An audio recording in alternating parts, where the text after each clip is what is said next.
summer league practice and whatnot. On the right, we have President of Basketball Operations Neil O'Shea, our newest member of the Trailblazers, Evan Turner, and head coach Terry Stotts. We'll open up with Neil with a brief statement. One quick thing before Neil starts, please state your name and affiliation before asking your question. All right, Jay. Welcome. I know it's been pretty quiet from our end, pretty much since the draft, but we'll catch up on all our business today. But most importantly, it's my pleasure to introduce Evan. I've never had a more enjoyable free agent dinner than I did last night. It was like a night at the Improv, as you will know. So I want to welcome Chelsea, Evan's girlfriend, his mom. He's got his friends here. So it's a special day for us. Evan was a prime target for us in free agency. His agent, Kevin Bradbury, had identified us as a team that would fit Evan. It was a market he wanted to be in, which we've all talked about. We want guys that want to be here, and Evan expressed that very early in the process, which is important to us. So I'll open up to questions for Evan.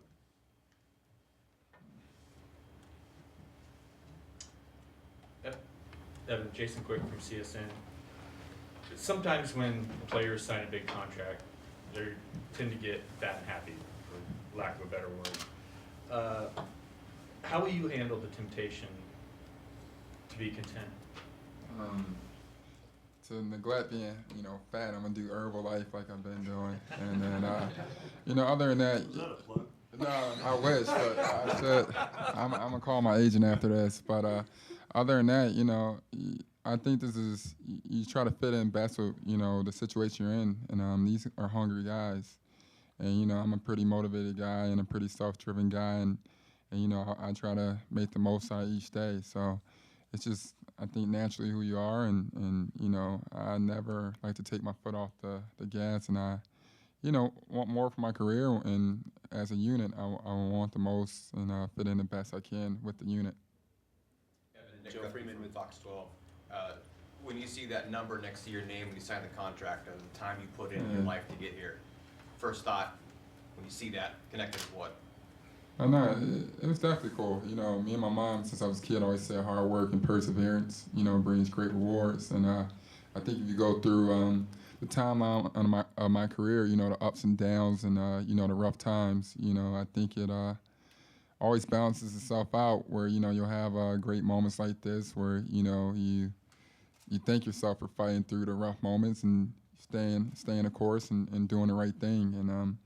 And I think good people get rewarded, and sometimes when you play with skill, good luck will happen, and things sometimes will work in your favor, and this was definitely a situation for that. But not so much as money, because the money's great, obviously, but but the situation. I'm really excited about the situation, and to find a great fit to play with great players, and a good coach, and a great organization that has a great culture. Did you figure something out, or how did you get through the rough moments? Was there an aha moment or anything? No, it's just family. You know what I'm saying? It was just family. Especially after my time in Indiana, and things like that. It's basically just family, and just sticking with my family and my closest friends, and trying to figure out a way to take things step by step to try to prolong my career, and somewhat just find fun, and once again find fun in what I love doing. Evan, Craig Burnback, K2 here in Portland. Portland has not always been a destination city for free agents. What was it about Portland that made you decide this was the right place for you? Yeah, I was kind of familiar. Portland was a relatively nice city for sure, but it's about basketball as well, and obviously I've been noticing all the excitement and things, and has always surrounded the Trailblazers. On top of what I thought would be best for my career and things like that, and I was a big B. Roy fan back in the day in college, so. It worked for him and worked for me, Evan, Jay Allen, Rip City Radio. What'd you like about the roster? Playing the opportunity to play with guys like Dave and CJ. Yeah, obviously they're definitely talented. They can play on and off the ball, and I think my skill set, I could play with the ball in my hands, and off the ball, I think a lot of attention could be, towards them as it should be in regards to the defense and everything. I think it, I seen Chief, he got freed up a lot. I like the bigs, and how you have alley-oop options to them, and I just thought the way they played was tough, and they play with a lot of energy and a lot of toughness, and like I said before, they're a tough team, and I think not only are they talented, but they have a blue collar type identity, You know, that's kind of how I am. Evan, Joe Freeman with the Oregonian. You were joking about the Herbalife thing. Neil was joking about the dinner last night. I've read some of your quotes from your time in Boston. You seem like a pretty down-to-earth, funny dude. I wonder, how would you describe your personality off the court?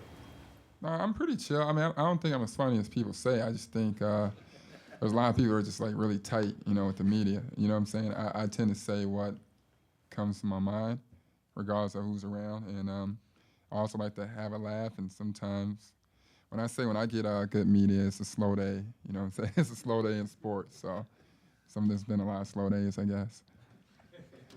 Evan, were you promised a starting job, and is that important to you? No, I don't think anything is really promised. You know what I'm saying? At the end of the day, I think I'm gonna have to come in and once again, regardless of which, no matter what I signed or anything like that, I'm gonna have to earn my teammates' respect. And you know, I'm gonna have to once again fit in before I can do anything else and learn. So at the end of the day, I've learned a long time ago nothing was promised. You know, I was drafted the number 2 pick, and I didn't my first game starting was after Iguodala was traded 3 years later. You know, so I wouldn't say that, and I wouldn't be expecting anything. I'm expecting what I work for and what I earn. Dwight James, CSN. Terry, could you talk about Evan's skill set and what he brings to your team and how you might use that? You know, he's a really good facilitator. You know, watching video is different during the process when you're watching just singling in on a guy and watching him versus, you know, preparing for the Celtics. But he's a really good facilitator. He's a very good passer, a willing passer. I think his size helps him see things. One of the things that we wanted to do this year was to add another playmaker on the court. You know, CJ and Dame had a lot of responsibility as far as being our playmakers. So we're really counting on Evan to be a facilitator and playmaker for us, putting him in ball screens. He's a very good, alert defender, both on the ball and off the ball. He's been a good teammate wherever he's been. I think he fits into our culture and how we want to play, both on the ball and off the ball. He's a very good rebounder for his position. So, I mean, everything that we're looking for in that position, Evan fills it. Evan, Mike Richmond, the Oregonian. Did you bring up either with Neil or Terry the game winner you hit here a couple years ago? Actually, I didn't bring it up. I think one of the staff members had brought it up or whatnot. But I watched it again yesterday. Yeah, I don't. I think it's just in the air a little bit, and it was a topic we didn't really need to touch, and somebody brought it up. But you know, it's definitely cool, and I was telling them we probably needed to win more than they did. So, so you know, it's definitely a fun moment in my career, obviously. Evan, the Blazers under coach love to shoot the 3. How do you feel that fits with your game? And I mean, is that something you're looking forward to being a part of? Yeah, obviously, you know, the coach told me everybody ends up shooting 3 better when they get here, so I'm gonna have to trust them on that. And you know, once again, just keep working, you know, each day on it. And most importantly, taking good shots and making the right plays and making the right read. And that's what I'm gonna try my best to do, and I'm you know, attempting to do. And you know, just each day, you know, we'll just keep working on it and, you know, see where it gets at the end. Eric Patterson with Channel 8. Anything around Portland you look forward to doing in whatever free time you may have? I can't really think of it right now. No, nothing right now. Just once again, staying out of trouble like I always do. And, you know, just sightseeing maybe a little bit. I heard people hike crazy out here and do all that stuff you see on TV. So I'll figure it out as I go. Travelers.com. Do you have a sense yet of when you're going to move to Portland or get here or maybe start working out with some of the other guys? Because it's been kind of a habit, I think, some of the vets get guys together earlier in the season. Yeah, you know, right now I'm looking at places right now, and however, you know, quickly I can move in is where I'll be, but, you know, hopefully no later in the beginning of September, you know, way before training camp starts. And that's pretty much it. You know, we got to find a place, and I know the real estate market's booming, and try not to get... You can afford it. Yeah, I can afford it for sure, but I don't want to get duped, you know what I'm saying? So if they don't negotiate right, I just can't move in right away, you know? So... the biggest thing you've learned from, say, your first year in the NBA to now? Just trust the process. It's a long, long season, and I think that's the biggest thing. Prior to that, I grew up having like 30 or 40 game season, never really experiencing an 82 game season, and I think trusting the process and leaving each day where it was at and trying to focus on getting better, and at the same time focuses on a bigger picture, and I think biggest thing just in general is just always giving yourself an opportunity to play well or be successful. Evan, how big of a factor was Coach Stotts and his system and the success that he's had? As you mentioned, everyone seems to get better at shooting the three here.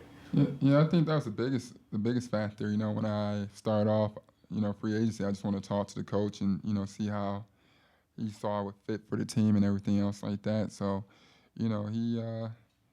I think he pretty much said the right thing, and in regards to how I saw my game fit in and how I think he helped me get better and everything like that. So it was huge, and he kind of said some things where turned the light on for me as well. Like, wow, this is a possibility to do this or possibility to do that. Where I was excited to be able to have the opportunity. Can you give us an example of one of those turn the light off moments? I mean, well, for one, obviously it was, having the versatility with myself, whether it's playing with Dame or CJ or with the second unit, with a, shooter like Allen Crabbe or, throwing lobs to Mason and things like that. Just the versatility we can use offensively and defensively, and, kind of, have Chief play the four, there's a lot of athletes, a lot of great young talent on this team, so. How can you help this team defensively? I just think by being accountable. I think that's the biggest thing. Buying into the system defensively and being accountable, and trying my best to communicate, and not try to leave my teammates out to dry and fit in with the game plan. I think if we all can do that, we'll all, help each other out. What point did you zero in on him, Neil? And why did you zero in on him? The free agent process starts fairly early, Joe. Especially not having a draft pick. So we were hyper focused on free agency, probably even earlier than normally. We were able to integrate Terry into the free agent process a little bit earlier than normal because we weren't doing draft workouts. We weren't consumed with the draft. So, look, it was an interesting market. We thought it was a fairly thin market for impact level players, guys who were capable of starting on a playoff caliber team. We had our depth charts at each position, and then, when July 1st comes, you start doing your due diligence about where interest on the player side lies. And like I said, it's been very important to us. In the last couple of years, we've talked about this, to have players that want to be here. They believe in what we're doing. They believe in this organization. They're going to embrace the city of Portland, the fans, and they're willing to play the style of basketball we play. You can see just by sitting here, what a high character guy, Evan is. He's an unselfish player. He's versatile. He's about making his teammates better. And I think that's going to be huge for us. So, I won't go through, where different guys were in the free agent process in terms of ranking, but the fact that we had to deal with Evan at 10 in the morning on July 1st probably tells you how highly, coveted he was by us. We were aggressive in, going after him. I didn't want to get off the phone with his agent until we had a deal. It happened very quickly because we knew we had mutual interest. And like I said, we identified a need that, Terry's talked about today, which was we needed more ball handling, playmaking. We needed to upgrade our perimeter defense. We are a much stronger team when Farouk plays 4. Our ratings with Farouk at 4 make us project to a 53, 54 win team, whereas Farouk at 3 had us in the mid 40s. So it's not just a matter of Evan in a vacuum. It's capitalizing on how Evan can impact the other players on this roster by making the game easier for Dame and CJ. Terry can speak to rotations, but it gives us the ability to always have 2 playmakers on the floor. Instead of last year, you guys saw it was really 1, and then we kind of relied on Mason, to be the secondary decision maker. And it gives us more depth. And like I said, all those factors, there were perceptions out there about what position we quote unquote needed. And we had made decisions in-house as far as how Terry was going to handle the roster and the rotation, where we shifted those priorities down onto the perimeter. I'm not talking about rotations till October. That's what I meant. Yeah. Talking about it. Can you give us your starting lineup? That it? I'm plus $40. Yeah, good to go. All right, thanks everybody for coming. We'll do a quick photo op here with the jersey.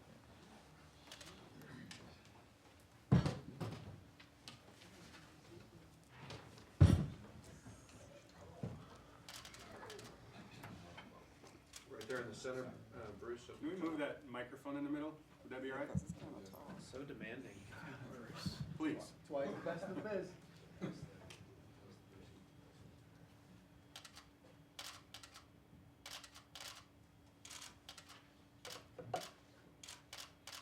All right, Coach, if you can step out, we'll do it with Neil and. You want to do the name, or did you? Oh, I'm sorry, I didn't even notice it was the back. Step back in, Terry, my bad. So demanding. Be our guest, they do it. All right, one more time, sorry.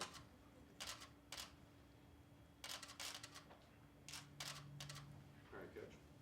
Then one with just Neil and Evan.